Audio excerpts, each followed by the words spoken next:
మనిషే సృష్టించాడు. ఇవన్నీ మనం పెట్టుకున్నాం. ఈ డేలు కూడా ఇవాళ 1వ తారీఖు, 2వ తారీఖు, 3వ తారీఖు, 4వ తారీఖు, ఈ తారీఖులు, ఈ మంతులు, నెలలు, సంవత్సరాలు ఎవరు పెట్టుకున్నారు? మనమే పెట్టుకొని బాధపడతా ఉంటాం. ఈ నెల అయిపోయా, 2 నెలలు అయిపోయా అని. నెల 2 నెలలు ఏమైతే లేదు. అదే సూర్యుడు, అదే చంద్రుడు. ఈ నెలలు 2 నెలలు అన్న టైం మనమంతా నిర్ధారించుకున్నాం. మనమే నిర్ధారించుకొని మనమే బాధపడతా ఉంటాం. అర్థమైందా? ఈ సంవత్సరాలు ఇవన్నీ ఎవరు తయారు చేసిండ్రు? ఇవన్నీ క్యాలెండర్లు ఇవన్నీ మనిషి తయారు చేశాడు.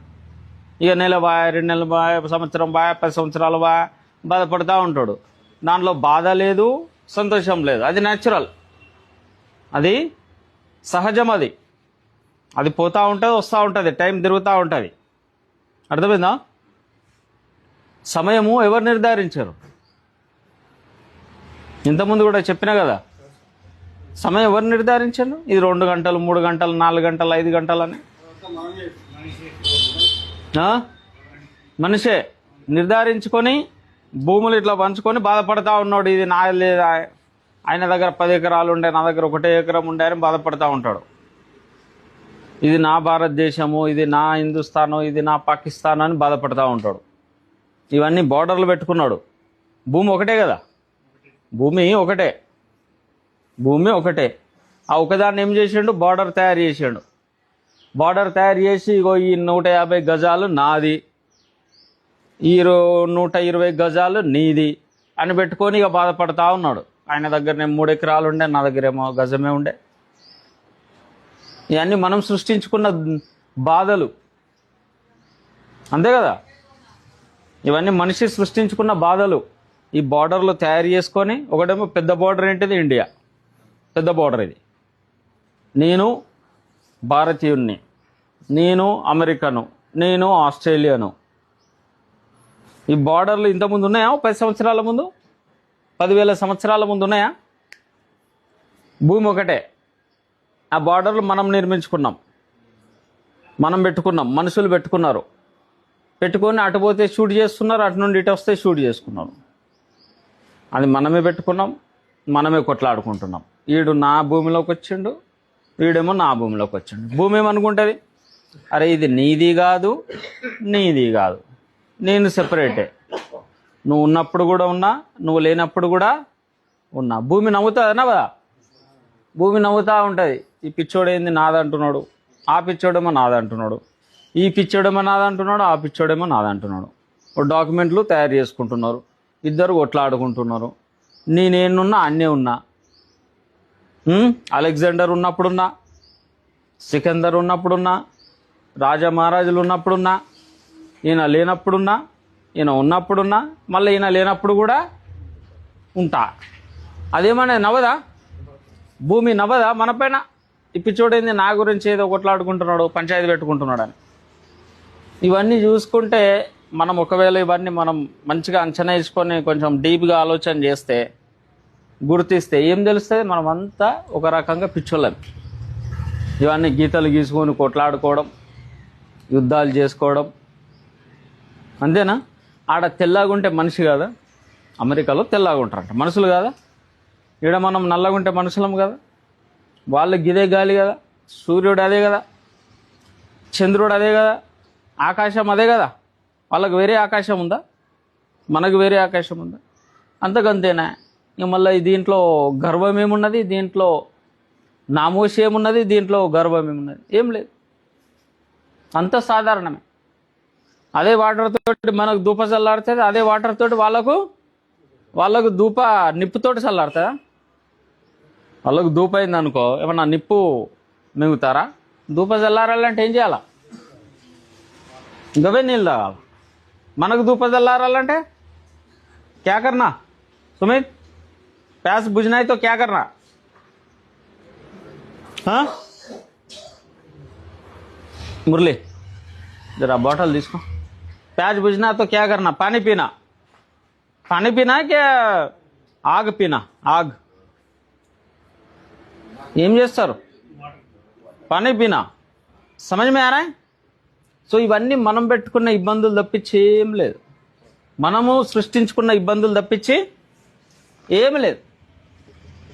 అన్ని పంచాయతీలు 99% పంచాయతీలు గొడవలు ఇవన్నీ మనం పెట్టుకున్నాయి. అర్థమవుతుందా? మనం పెట్టుకునే పంచాయతీలన్నీ. ఈ కలర్ నాకు టీషర్ట్ కావాలి, నాకు షర్ట్ కావాలి. ఫస్ట్ టీషర్ట్ ఉన్నదా, షర్ట్ ఉన్నదా? ఏమున్నాయి? ఫస్ట్ టీషర్ట్ ఉన్నదా, షర్ట్ ఉన్నదా?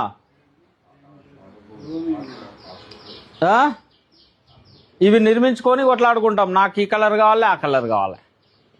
నాకు రౌండ్ నెక్ కావాలి, నాకు కాలర్ నెక్ కావాలి. నాకు జేబు కావాలి, నాకు 4 జేబులు కావాలి, నాకు 6 జేబులు కావాలి. సో ఇవన్నీ మనిషి సృష్టించుకున్న బాధలు, దుఃఖాలు. మనిషే సృష్టించుకున్నాడు ప్రతిదీ. అంతేనా? ఇప్పుడు ఫలాలు ఉన్నాయి, అంగురాలు ఉన్నాయి. అంగురాలు ఎందుకు సృష్టించింది నేచరు? తిని మంచిగా సంతోషంగా ఉండు, తీయగా. अंगूराल తీయగా ఉండే ఉండే अंगूर मीठे रहते नहीं रहता सुमित रहते हैं तो खा के अच्छा खुश रहे करके नेचर हमको दिया फल अलग अलग तरीके का फल सेब दिया अंगूर दिया संतरा दिया हमने क्या किया उसका केमिकल मिला के उसको दारू बनाया దాన్ని ఏం చేసినాం దాంట్లో జర కెమికల్ అది ఇది చేసేసి ఆ అంగురాలను మందుగా తయారు చేసేసినాం బ్రాండీ విస్కీ తయారు చేసినాం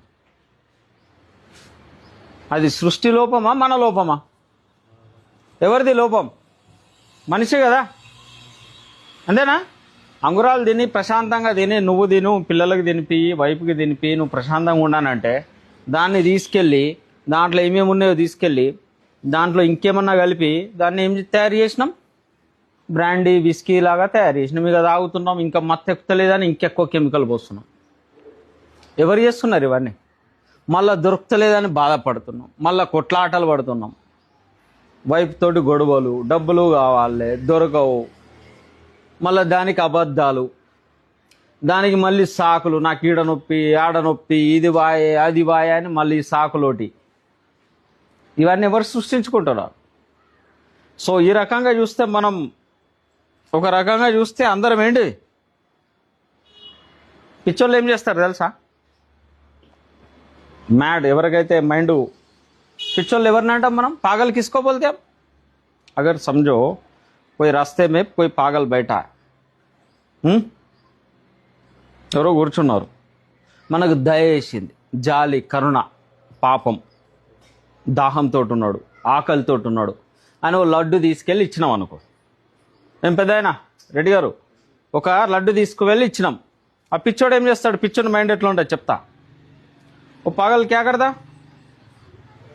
जो दिमाग से पागल है वो क्या करता लड्डू ले लेता अब जैसे लड्डू लिया उदाहरण के लिए लिया हाथ में తీసుకున్న తర్వాతనే उसका थॉट चेंज होती उसका थॉट क्या होता चेंज हो जाता विचार चेंज हो जाता ये साबुन है ఏమనుకుంటాడు ఇది సబ్బు अब इसको क्या करना अब सब्बू ये साबुन है इसका मतलब इससे मेरे को नहाने का अब मैं नहा ఒక సెకండ్లో ఆలోచన చేంజ్ అయిందా ఇక తీసుకొని తినే బదులు ఏం చేస్తున్నాడు పైకి రుద్దడానికి ట్రై దగ్గరికి వచ్చింది చెయ్యి మళ్ళీ ఆలోచన చేంజ్ అయింది మళ్ళీ ఏమనిపించింది అరే ఇది బండ ఇది రాయి ఈ మనిషి నా శత్రువు నన్ను కొట్టడానికి వచ్చింది నేనేం చేయాలి ఇది తీసుకుని అయిన పని ఇస్రాల ఏం చేస్తున్నాడు ఇదే చేస్తారుగా పిచ్చర్లు ఏం చేస్తారు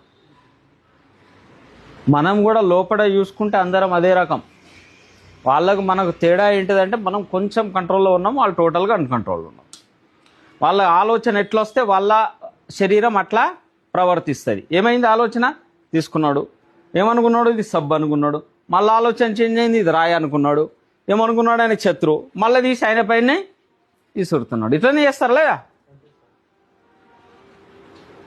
పైంట్ వేసుకోమని ఇస్తే ఏం చేస్తాడు తలకు కట్టుకుంటాడు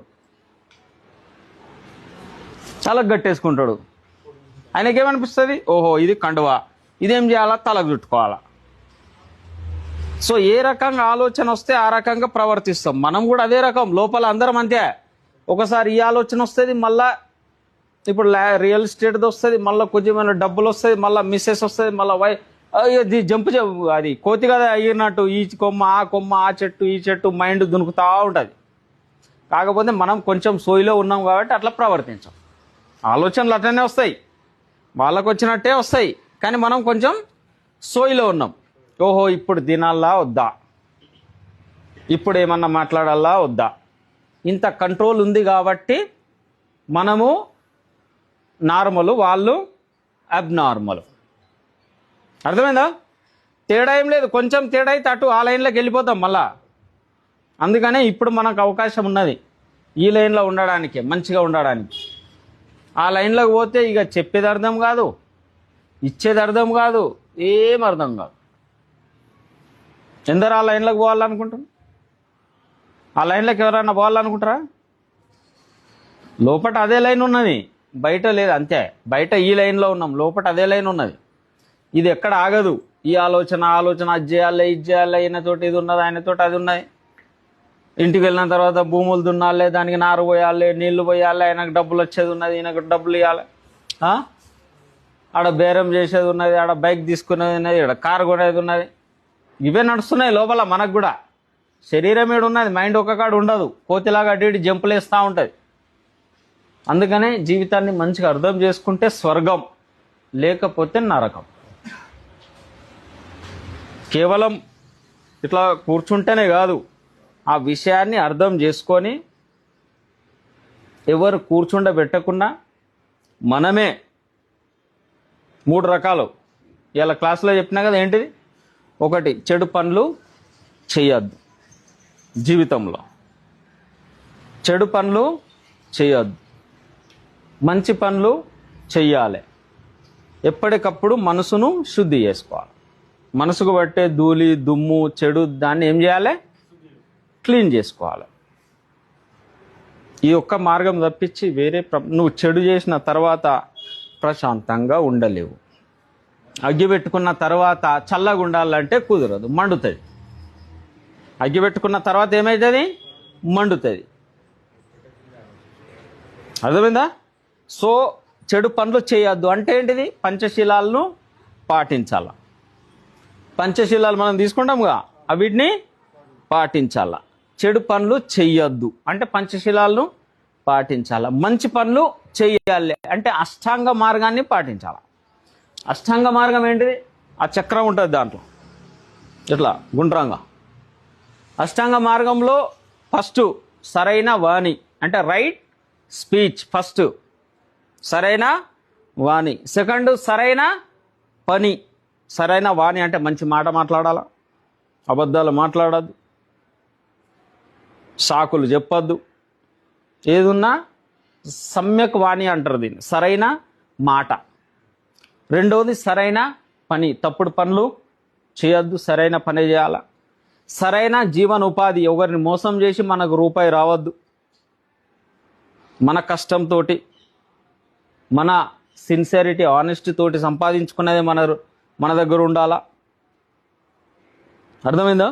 ఇది సరైన ఉపజీవిక అంటారు, అంటే సరైన సమ్యక్ ఉపజీవిక అంటారు, అంటే రైట్ లైవ్లీహుడ్ ఇది. నాలుగవది సరైన ప్రయత్నం. నిన్న చెప్పినా కదా, ఉన్న చెడును తీసేయాలి, లేని చెడును రానియద్దు, ఉన్న మంచిని పెంచుకోవాలి, లేని మంచిని తెచ్చుకోవాలి. ఇది సరైన ప్రయత్నం, నాలుగవది. ఐదవది ఏంటిది? సరైన రైట్ మైండ్ఫుల్నెస్ అంటే అవగాహన.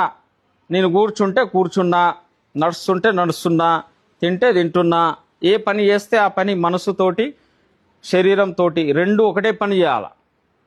శరీరం మీద మనసేమో తిరుగుతుంది దునియా, అట్లుండదు. అర్థమైందా? అంటే రైట్ మైండ్ఫుల్నెస్ అంటారు. సరైన కాన్సన్ట్రేషన్ అంటే సరైన ధ్యానం. శ్వాసను చూడమంటే శ్వాసనే చూడాల. శ్వాసను చూడమంటే ఐశ్వర్యను కట్రీలను చూడద్దు. లోపల శ్వాసను చూడమంటే కళ్ళు మూసుకొని ఐశ్వర్య కట్రీనా ఇంకెవరున్నారు పేర్లు ఎక్కువ తెలియదు, సినిమాలు ఎక్కువ చూడ. ఇంకా చాలామంది ఉన్నారు కొత్త. ఏం రెడ్డి గారు ఇంకెవరున్నారు? ఏమో ఉంటాయి తెలిసి. కళ్ళు మూసుకుంటే అది వేయద్దు. శ్వాసను చూడాలంటే శ్వాసనే చూడాలా. శ్వాసను చూసే ప్రయత్నమే చేయాలా. అది సరైన ప్రయత్నం. అంటే దాంతో మనసులో ఉన్న దోషాలన్నీ బయటకు వస్తాయి. గత 60-70 సంవత్సరాలు, 40-50 సంవత్సరాలు, 20-30 సంవత్సరాల నుండి ఉన్న లోపల ఉన్న దోషాలన్నీ బయటకు వస్తాయి. ఎన్నో దాగి ఉంటాయి, అవి అప్పుడప్పుడు వస్తాయి, రూపం చూపిస్తాయి. పాము కదా పుట్ట నుండి బయటకు వచ్చినట్టు మన లోపలి రూపం, ఆ రూపాలు బయటకు వస్తూ ఉంటాయి. ఎదుటోళ్ళకి కనిపిస్తుంది, ఇవాళ ఓ రూపం ఎత్తిండు, నిన్నో రూపం ఎత్తిండు, ఇదో మాట అంటున్నాడు, అదే మాట అంటున్నాడు అని. అర్థమైందా? సో అందుకనే రైట్ కాన్సన్ట్రేషన్ అంటారు దాన్ని. అది 6వది. 7వది ఏంటిది? సరైన దృష్టి. సరైన దృష్టి. సరైన దృష్టి అంటే ఏది ఎలాగున్నదో దాన్ని అలాగనే చూడడం. ఇక దాంట్లో మళ్ళీ కల్తీ ఉండదు. ఇక కల్తీ ఉండదు. అంటే అందరు మనుషులే, ఏ కులం లేదు, మతం లేదు, ఏ దేశం లేదు. అర్థమైందా? మనుషులే కదా. అది సరైన దృష్టి. మనిషిని నువ్వు 6000 కులాలలో విభజిస్తే సరైన దృష్టి కాదు అది. అర్థమైందా? కులాలు అన్నీ పశువుల్లో ఉంటాయి. ఇది కుక్క, ఇది నక్క, ఇది ఏనుగు, ఇది పిల్లి, ఇది ఎలుక అని. అవి తీసుకొచ్చి మనుషులు పెడితే ఇది ఈ కులం, అది ఆయన కులం, అది చిన్న కులం, పెద్ద కులం అంటే అందరు మనుషులే. సరైన దృష్టి ఉండాలా. అర్థమైందా? దాని తర్వాత సరైన ఉద్దేశం. మనం చెప్పే మాటలలో, మనం చేసే పనులలో సరైన ఆలోచన ఉండాలి. దీన్ని ఏమంటారు? అష్టాంగ మార్గం అంటారు. అష్టాంగ మార్గం అంటే 8 మార్గాలు ఫాలో కావాల్సింది, చెయ్యాల్సింది. ఇప్పుడు ఏం చేయొద్దో డైలీ ప్రతిజ్ఞ తీసుకుంటున్నాం, కానీ ఏం చేయాలో తెలియాలిగా. ఏం చేయాలి? ఇవి 8 మార్గాలు ఫాలో కావాలి. దాంతోపాటు ధ్యానం చేయాలి, మెడిటేషన్ చేయాలి. అట్లా చేస్తే మనసు శుద్ధి అవుతుంది, జీవితం ప్రశాంతంగా సంతోషంగా ఉండగలుగుతుంది. వేరే మార్గం మీరు 1,00,000 సాకులు చెప్పినా వేరే మార్గమే లేదు ప్రపంచంలో. ప్రశాంతంగా సంతోషంగా జీవితం గడపడానికి వేరే సూత్రమే లేదు, వేరే మార్గమే లేదు. ఓకేనా? అర్థమైందా? ఏమన్నా డౌట్సా? Okay, close.